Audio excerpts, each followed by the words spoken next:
Hello everyone, welcome to KV teachers guild. बच्चों, अभी हम डिस्कस करेंगे 7th क्लास साइंस का एक क्वेश्चन पेपर। ये सेकेंड पीरियोडिक टेस्ट का पेपर है, सेशन 2024 टू 25 का।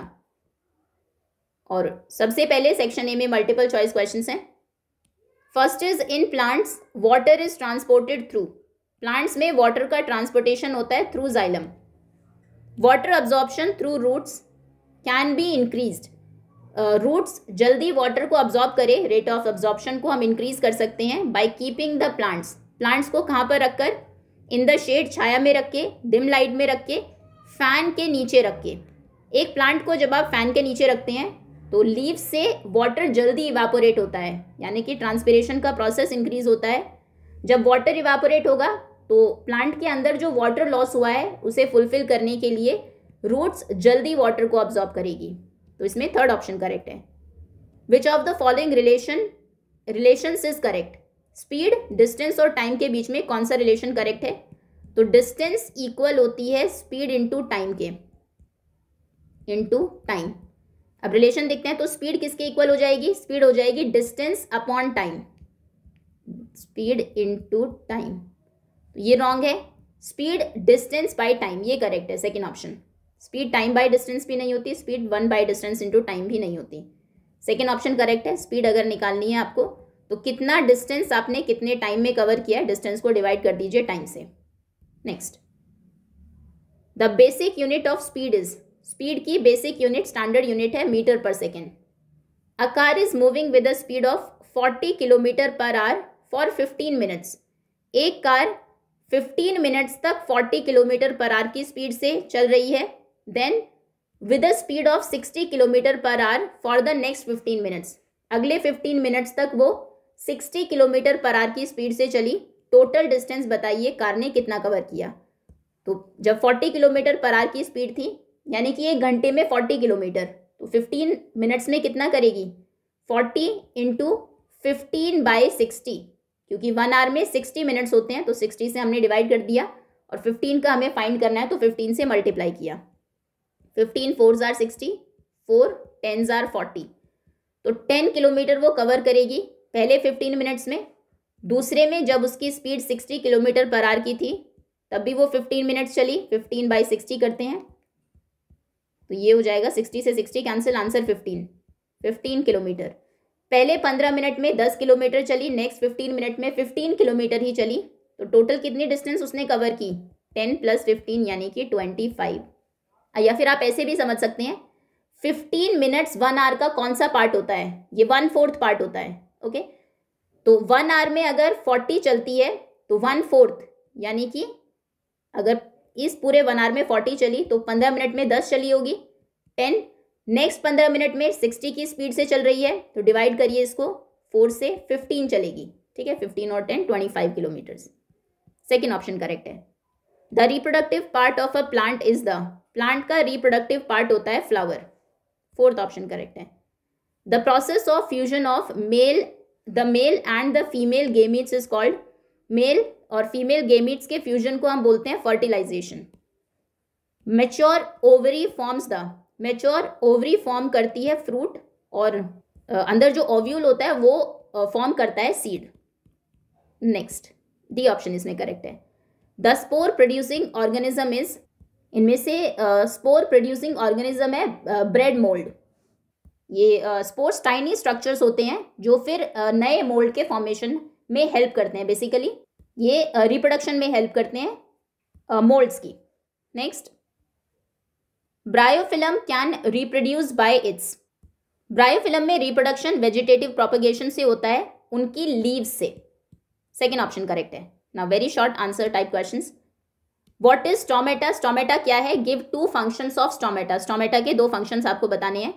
जो लीव्स के ऊपर टाइनी पोर्स, बहुत छोटे छोटे छेद होते हैं, उन्हें हम स्टोमेटा बोलते हैं। तो stomata are tiny pores in the leaves of plants. Then 2 functions, एक तो ये गैसियस एक्सचेंज को अलाउ करते हैं। फोटोसिंथेसिस के टाइम पर जो कार्बन डाइऑक्साइड चाहिए होती है प्लांट को, या वो रिलीज करते हैं ऑक्सीजन वो स्टोमेटा के थ्रू होता है और रिड्यूस करते हैं वाटर लॉस को। जैसी भी बाहर कंडीशन होती है, हॉट और ड्राई कंडीशन अगर है, तो उस टाइम पर स्टोमेटा बंद हो जाते हैं, जिससे कि जो ट्रांसपिरेशन के थ्रू वाटर लॉस होता है प्लांट से, वो कम हो जाता है। So they help the plant to reduce water loss. Okay, they allow a plant to take in carbon dioxide which is needed for photosynthesis, and they reduce water loss by closing when conditions are hot and dry. Okay, next, a simple pendulum takes 32 seconds to complete 20 oscillations. एक simple pendulum है, 32 seconds लेता है 20 oscillations को complete करने में। What is the time period of the pendulum? Pendulum का time period क्या है? तो टाइम पीरियड होता है टोटल टाइम जितना उसने लिया divided by number of oscillations. Total time by number of oscillations. Okay, तो टाइम कितना है? 32 सेकेंड्स और नंबर ऑफ ऑसिलेशंस हैं 32 सेकेंड्स 20। डिवाइड करेंगे तो 2 से करते हैं, 2 10s are 20, 16 2s are 32, 16 by 10 हो जाएगा 1.6 सेकेंड्स। ये है time period. Next, the distance between 2 stations is 240 kilometre. 2 station के बीच में डिस्टेंस 240 किलोमीटर्स हैं। A train takes 4 hours to cover this distance. एक ट्रेन 4 hours लेती है, टाइम है 4 hours इस डिस्टेंस को कवर करने के लिए। Calculate the speed of the train. Speed होती है डिस्टेंस बाय टाइम, अभी एमसीक्यू में भी हमने देखा। Speed is equal to distance by time. तो डिस्टेंस कितना है स्टेशंस के बीच में? 240 किलोमीटर्स और टाइम कितना लिया उसने? 4 hours। So 4 6 are 24 and 0 60 kilometre per our speed है ट्रेन की। Now state the main difference between asexual and sexual reproduction. Asexual और सेक्सुअल रिप्रोडक्शन में मेन डिफरेंस है कि सेक्सुअल रिप्रोडक्शन में 2 पेरेंट्स की ज़रूरत होती है और एसेक्सुअल में एक सिंगल पेरेंट इन्वॉल्व होता है। ये 2 मार्क का क्वेश्चन है, तो 2 डिफरेंसेस हम लिख देते हैं। Asexual reproduction and sexual reproduction. A single parent is involve और इसमें 2 पेरेंट्स इन्वॉल्व होते हैं। It involves 2 parents. इसमें एसेक्सुअल रिप्रोडक्शन में जो ऑफस्प्रिंग होते हैं वो जेनेटिकली बिल्कुल आइडेंटिकल होते हैं अपने पेरेंट के। Offspring is identical to the parent, और इसमें जो ऑफस्प्रिंग है पेरेंट, क्योंकि सिंगल पेरेंट है, इसमें जो ऑफस्प्रिंग है उसमें कॉम्बिनेशन होता है दोनों पेरेंट्स के जेनेटिक्स का। तो सेक्सुअल रिप्रोडक्शन में ज़्यादा वेरिएशन होती है ऑफस्प्रिंग में। ये भी एक आप डिफरेंस लिख सकते हैं। Offspring they produce offspring with a combination of genetic information from both parents.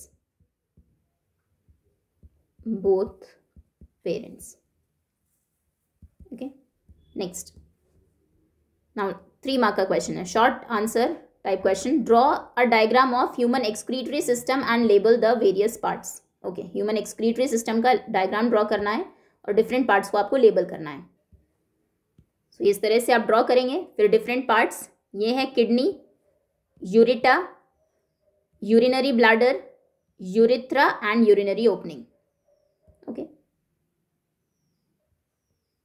Now next is show the shape of distance time graph for the motion in the following cases. In cases में distance time graph के motion को आपको show करना है। If a car is moving with a constant speed, एक car move कर रही है कांस्टेंट स्पीड से। मान लीजिए यहाँ पर आप शो करेंगे टाइम और यहाँ पर वाई एक्सिस पर है डिस्टेंस। ठीक है, 0 टाइम है तो 0 डिस्टेंस वो कवर करेगी। 1 hour में मान लीजिए वो 5 किलोमीटर चली, सो 1 hour में 5, यहाँ पर 2 hours में 10 चलेगी क्योंकि कांस्टेंट स्पीड है। 3 में 15, 4 में 20, इस तरह से तो ये ग्राफ बनेगा डिस्टेंस टाइम ग्राफ का जब कांस्टेंट स्पीड है। एक स्ट्रेट लाइन आपको ड्रॉ करनी है यहाँ से इस तरह से। नेक्स्ट है a car parked on the side road. Side road पर कोई कार पार्क्ड है, सेकेंड, उसके लिए ग्राफ बनेगा, ये टाइम है, ये डिस्टेंस है, 0 टाइम अगर है तो डिस्टेंस भी 0 है, जो भी स्पेसिफिक डिस्टेंस होगी, मान लीजिए 0 टाइम पर वो 10 किलोमीटर की डिस्टेंस पर है। 1 आवर हो गया तो भी डिस्टेंस उतनी रहेगी, 2 आवर्स में भी, 3 आवर्स में भी। ये इस तरह से बनेगा ग्राफ इसका। टाइम जो लाइन है, जो एक्स एक्सिस है, उसके पैरेलल डिस्टेंस सेम रहेगी, टाइम बढ़ता रहेगा क्योंकि कार पार्क्ड है, कोई भी डिस्टेंस उसने कवर नहीं की है। Okay, now fill in the blanks. Longer line in the symbol of a cell represent its blank terminal. Cell का जब सिंबल आप ड्रॉ करते हैं इस तरह से, एक शॉर्टर लाइन होती है, यहाँ पर एक लॉन्गर लाइन होती है। तो लॉन्गर लाइन पॉजिटिव टर्मिनल को शो करती है और शॉर्टर लाइन नेगेटिव को। तो लॉन्गर लाइन शो करती है उसके पॉजिटिव टर्मिनल को, positive. Next, the combination of 2 और मोर सेल्स इज कॉल्ड, 2 या उससे ज्यादा सेल्स के कॉम्बिनेशन को हम बोलते हैं battery. When the current is switched on in a room heater it, जब करंट को स्विच ऑन करते हैं आप रूम हीटर के, तो क्या होगा, वो हीट प्रोड्यूस करेगा, it produces heat. Now Zubeda made a electric circuit using a cell holder shown in figure 14.4। यहाँ पर आपको दिखाया गया है जुबेदा ने इलेक्ट्रिक सर्किट बनाया है सेल होल्डर को यूज करके, अ स्विच, एक सेल होल्डर, स्विच और बल्ब को यूज करके। Okay, when she put the switch in on position, on position में जब उसने स्विच को रखा, the bulb does not glow, तो बल्ब ग्लो नहीं हुआ, बल्ब नहीं जला। Help Zubeda to identify the possible defect in the circuit. Circuit में पॉसिबल डिफेक्ट क्या है, सर्किट कंप्लीट ही नहीं है, आप देखेंगे ये वायर इससे कनेक्टेड नहीं है, तो आप कहेंगे the circuit is not complete. Switch on करने पर भी बहुत सारे रीजंस हो सकते हैं जिससे बल्ब आपका ग्लो नहीं करेगा। हो सकता है बल्ब भी फ्यूज्ड हो, फ्यूज्ड बल्ब हो, डिफेक्टिव हो, या फिर सेल्स प्रॉपरली आपने कनेक्ट ना किए हो, यहाँ पर प्रॉपरली कनेक्टेड है। अब देखेंगे जो पॉजिटिव टर्मिनल है वो नेगेटिव से कनेक्टेड है, या फिर एक रीजन ये है कि सर्किट कंप्लीट ना हो, तो यहाँ पर सर्किट कंप्लीट नहीं है। Okay, next, now match the items given in column 1 with 1 or more items in column 2। Plane mirror, convex lens, concave mirror, concave lens used as magnifying glass can form images। as a magnifying glass हम use करते हैं convex lens को, तो ये इसकी matching होगी। can form image form कर सकता है ऑब्जेक्ट की spread over a large area, जो लार्ज एरिया तक ऑब्जेक्ट फैले हुए हैं, ये करता है concave lens। डेंटिस्ट यूज करते हैं to see an enlarged image of teeth, teeth की एक एनलार्ज्ड इमेज देखने के लिए कॉनकेव मिरर को। Next is the image is always inverted and magnified. Inverted और मैग्नीफाइड इमेज कॉनकेव मिरर या कॉन्वेक्स लेंस प्रोड्यूस करते हैं, लेकिन हमेशा वो इन्वर्टेड और मैग्नीफाइड हो, बड़ी हो, ऐसा नहीं होता है। वो डिपेंड करता है कि ऑब्जेक्ट आपने कहाँ पर रखा है, तो इसकी मैचिंग किसी से नहीं होगी, ऑलवेज इन्वर्टेड नहीं होती है। इसमें 6 ऑप्शंस हैं। Next is the image is erect, image erect है, सीधी है, and of the same size as the object, बिल्कुल सेम साइज की है जैसा ऑब्जेक्ट है। ये प्लेन मिरर में होता है, जिसमें हम खुद को भी देखते हैं, बिल्कुल सीधी इमेज बनती है और बिल्कुल ऑब्जेक्ट के जितनी ही बनती है। इमेज इज इरेक्ट, सीधी है, स्मॉलर इन साइज, साइज में स्मॉलर है, ये है convex mirror. Okay, so plane mirror में इमेज इरेक्ट होती है, सेम साइज की होती है as the object.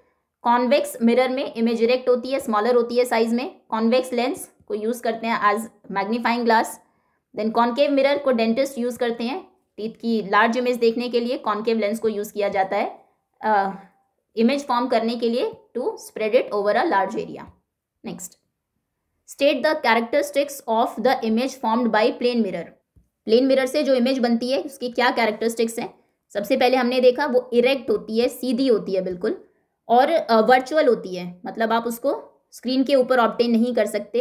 Erect and virtual, एक ही पॉइंट लिख देते हैं। चलिए, कितने मार्क का, 3 मार्क का क्वेश्चन है ये। वर्चुअल जो इमेज बनेगी उसको स्क्रीन पर ऑब्टेन नहीं कर सकते, वो बिल्कुल अपराइट होती है, सीधी होती है।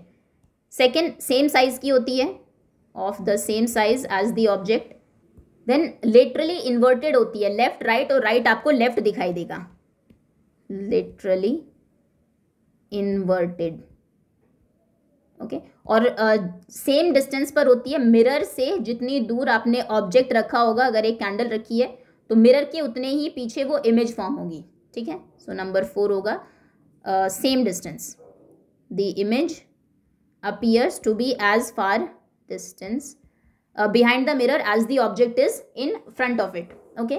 so erect, virtual, 5 मार्क में भी आप इसको लिख सकते हैं। सीधी होगी बिल्कुल, वर्चुअल होगी, रियल नहीं होगी, सेम साइज की होगी, जितना बड़ा ऑब्जेक्ट है उतनी बड़ी इमेज बनेगी, लेटरली इन्वर्टेड होगी, लेफ्ट राइट, और राइट आपको लेफ्ट दिखाई देगा और सेम डिस्टेंस पर होगी। Next, now case based study, case study based question. So reproduction is necessary for all living organisms, it is an ability to reproduce is a common characteristics of all living organisms। reproduction सभी living organisms के लिए ज़रूरी है। the parts of a plant are grouped into vegetative parts and reproductive parts। plant में कुछ vegetative parts होते हैं, कुछ reproductive parts होते हैं, जैसे flower reproductive parts है, बाकी stem, leaves, roots ये सब vegetative parts हैं। there are several ways by which plants reproduce their offspring। Offspring को प्रोड्यूस करने के लिए कुछ तरीके हैं। It is genetically grouped as 2 types, 2 types में उनको ग्रुप किया गया है, asexual and sexual reproduction. Asexual reproduction is only found in plants, ये सिर्फ प्लांट्स में ही मिलता है, but it is also the primary form of reproduction for single celled organisms. जो सिंगल सेल्ड ऑर्गेनिजम्स हैं उनके लिए ये प्राइमरी फॉर्म ऑफ रिप्रोडक्शन भी है। क्वेश्चन देखते हैं, which parts of plant is involve in sexual reproduction. Sexual reproduction में कौन सा पार्ट इन्वॉल्व होता है? Flower. Which of the following statement is true about asexual reproduction. Asexual reproduction के बारे में कौन सी स्टेटमेंट ट्रू है? Plants can give rise to new plant without seeds. बिना सीड्स के भी नया प्लांट बन सकता है, बिल्कुल सही है। Plants can reproduce on its own without the involvement of another individual, ये भी बिल्कुल सही है। उसके जो वेजिटेटिव पार्ट्स हैं उन्हीं से रिप्रोडक्शन हो जाता है, दूसरे इंडिविजुअल की जरूरत नहीं है। वेजिटेटिव प्रोपेगेशन एक एसेक्सुअल रिप्रोडक्शन का पार्ट है, तो इसमें सभी करेक्ट है, D option is correct. Asexual reproduction plants में होता है अकर्स थ्रू, किससे? बडिंग से। फ्रेगमेंटेशन, फर्टिलाइजेशन नहीं होगा उसमें, स्पोर फॉर्मेशन भी हो सकता है। Fragmentation, vegetative propagation, budding and spore formation, second correct है। इसमें पॉलिनेशन नहीं होता और फर्टिलाइजेशन नहीं होता, B option is correct. Name and define the types of reproduction which occur using vegetative parts. Name the vegetative parts of the plant. किस type का reproduction होता है? जब वेजिटेटिव पार्ट से रिप्रोडक्शन हो उसे हम बोलते हैं एसेक्सुअल रिप्रोडक्शन, एसेक्सुअल रिप्रोडक्शन। और कौन से वेजिटेटिव पार्ट्स होते हैं एक प्लांट में? उसके स्टेम होता है, जैसे पटेटो में है, स्टेम के थ्रू रिप्रोडक्शन हो सकता है। जिंजर में एग्जाम्पल भी आप दे सकते हैं, like potato and ginger. Then roots के थ्रू हो सकता है, रूट्स जैसे स्वीट पटेटो में होता है, स्वीट पटेटो। लीव्स के थ्रू हो सकता है, लीव्स जैसे ब्रायोफिलम है, ब्रायोफिलम या ब्रायोफाइलम, जैसे भी आप इसको प्रोनाउंस करें, ओके। नॉन वेजिटेटिव पार्ट्स हैं stem, roots and leaves, okay. That's all students, ये था 7th क्लास साइंस का एक क्वेश्चन पेपर। होपफुली सभी क्वेश्चंस आपको अच्छे से समझ में आ गए होंगे। Thank you so much for watching.